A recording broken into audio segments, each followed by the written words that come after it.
আগে আমি একটা বক্তব্য রেখেছিলাম যে বাংলাদেশে মুক্তিযুদ্ধটা শুরু হয়েছিল কিভাবে, সেনাবাহিনীর দ্বারা। আমি বললাম কি, পত্রিকা লেখলো কি, আশ্চর্য ব্যাপার। আমি বুঝতে পারছি আমাদেরকে নিয়ে তারা খুব মজা পায় আসলে। আমি বলি একটা, তারা ইচ্ছা করে লেখে আরেকটা। প্রতিবাদ দেওয়া হয়েছে এই ছোট্ট করে চাপবে, ততক্ষণে চরিত্র হননের কাজটা শেষ হয়ে যায়। আমরা অবাক, কেন? মিডিয়া তো জাতির দর্পণ, তবে এটাও ঠিক, সব মিডিয়া এটা করে না। এই দুই একজন সমাজটাকে অস্থির করার জন্য, অশান্তিতে ফেলার জন্য দুই একজনই যথেষ্ট।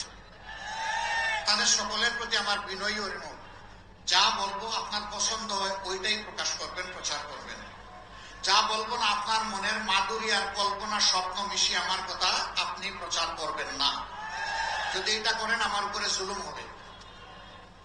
আমার কথা পছন্দ হয় না, আপনি ফেলে দেন, কিছুই প্রচার করেন।